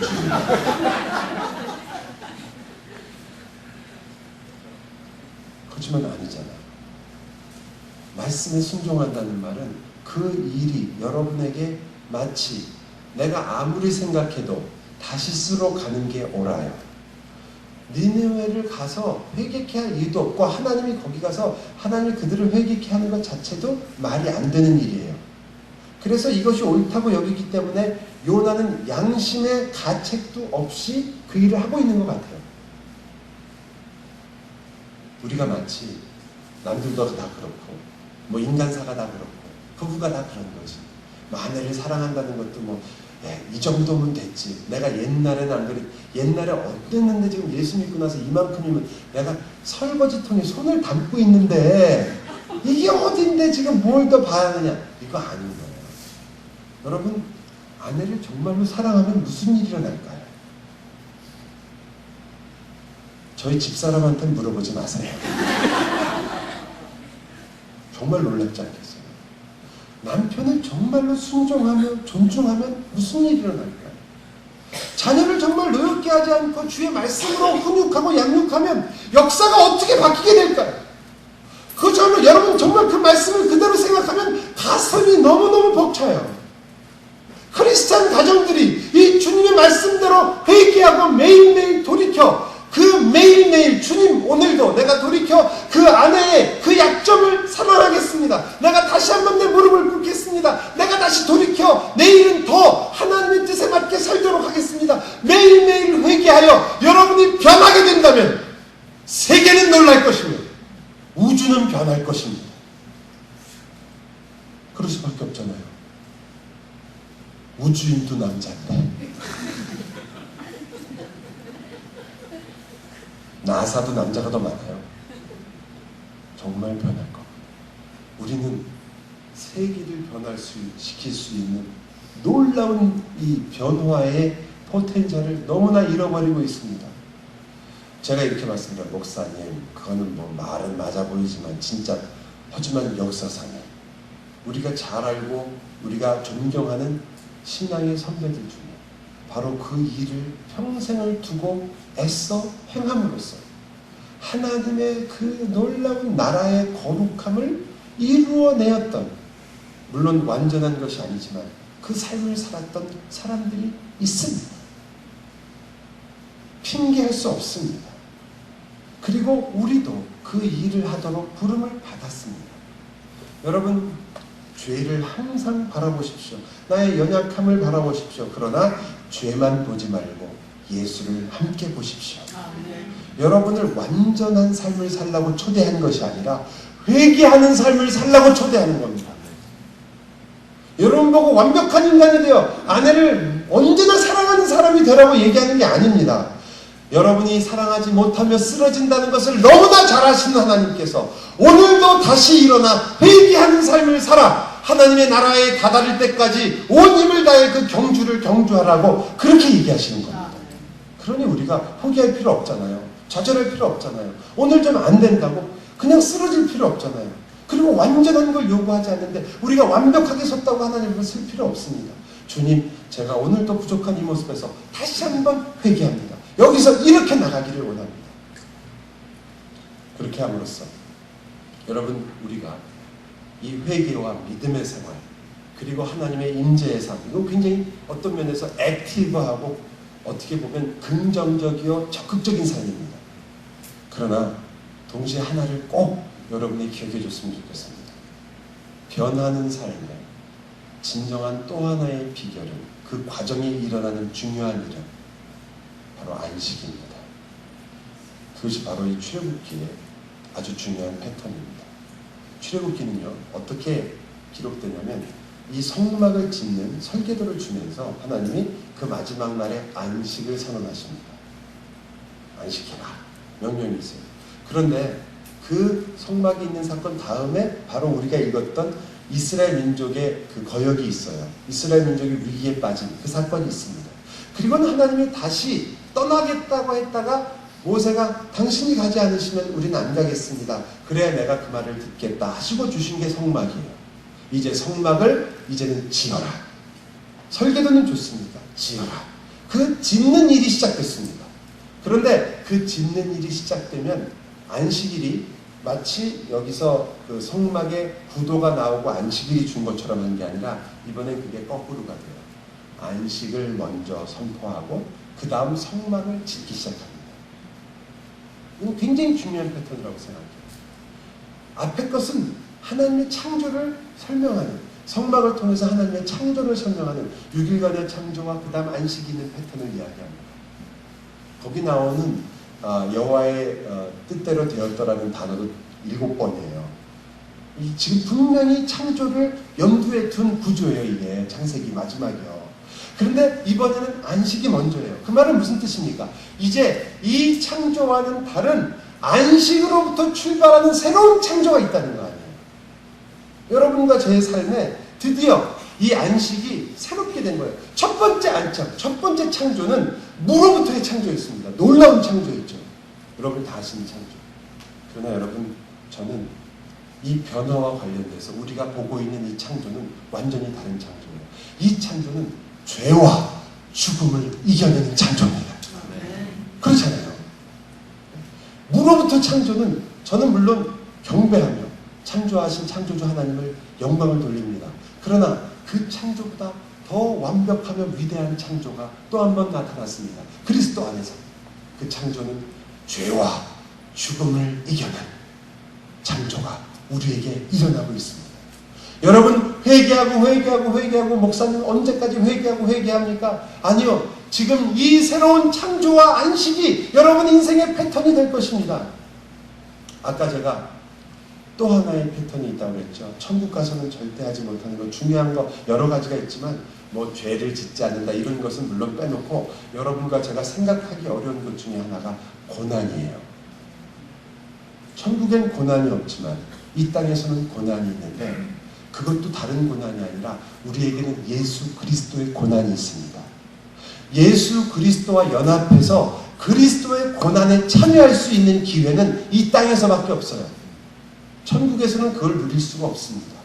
저와 여러분은 그 일을 창조 사역을 통해서 그 고난 속에서 아픔과 슬픔과 눈물과 동시에 기쁨과 위로와 즐거움을 누리게 될 겁니다. 죄와 죽음을 이겨낸 이 놀라운 창조가 여러분의 인생 속에서 일어나기 시작합니다. 주님의 창조가 지금 일어난다면 어떻게 변하지 않을 수 있습니까? 죄와 죽음도 어쩔 수 없는 창조가 일어나고 있는데 여러분이 그 안에서 회개하며 예수 그리스도의 고난에 동참하여 그리스도와 함께 이 땅에서 살아가고 있는데 여러분이 변하지 않는다면 누가 변할 수 있겠습니까? 여러분이 누군지를 알고 내 출발을 알고 하나님의 임재를 알고 있는 여러분, 그 성막의 삶을 사는 여러분이 회개를 통하여 이 새로운 창조에 들어갔습니다. 여러분은 죄와 죽음을 이기고 그리고 여러분을 무너뜨릴 수 있는 모든 것을 이기고 이 창조의 열매를 맺게 될 것입니다. 여러분 무릎 꿇지 말고 좌절하지 마시고 쓰러지지 말고 오히려 기도합시다. 살려주십시오 주님. 주님의 나라를 위해서 저희가 이 자리에 왔습니다.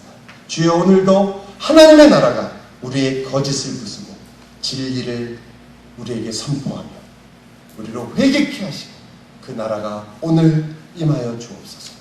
내 생명과 내 구원이 아니라 하나님의 뜻이 이루어지기를 소원하게 하여 주옵소서. 그 하나님의 뜻이 이루어지는 것이 나의 기쁨이 되게 하여 주옵소서. 한순간도 나를 홀로 두지 마시고 주님의 사랑으로 매일매일 주님의 양식으로 먹여 주옵소서.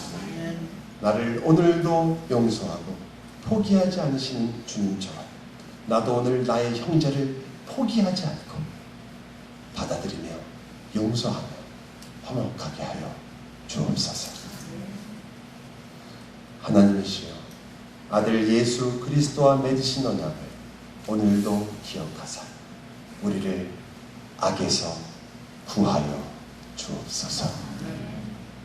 나라와 권세와 영광이 아버지께 영원히 있사옵나이다. 여러분의 기도가 되기를 바랍니다. 여러분이 잠시 여러분의 마음을 다시 한번 변화를 추구하지만 변하지 않았던 나의 모습을 한번 생각해 보시면서 우리가 어디서부터 잘못되었던가, 내가 변화하려고 하던 그 모든 상황을 내가 위기로 생각한 것이 잘못되지 않았던가, 여러분 함께 눈을 감고 여러분 자신을 한번 생각해 보시기 바랍니다. 저는 사실은 오늘 제가 노래는 참 못하는데 이 찬양을 함께 참 부르고 싶었는데 여쭤보니까 아마 이 찬양 모르시는 분이 많으셨던 것 같아요. 이 찬양은 가사가 이렇게 됩니다. 시작됐네 우리 주님의 능력이 나의 삶을 다스리고 새롭게 하네. 자유하네 죄와 사망으로부터. 나의 삶은 변하고 나는 성령으로 충만하네. 은혜로다 주의 은혜 한량없는 주의 은혜 은혜로다 주의 은혜 변함없는 신실하신 주의 은혜 은혜로다 은혜로다 한량없는 은혜로다. 하나님이 주신 그 은혜를 알며 받은 여러분이요, 여러분은 변화할 수 있습니다. 여러분 자신을 말씀해 보십시오. 이제 나와 함께 성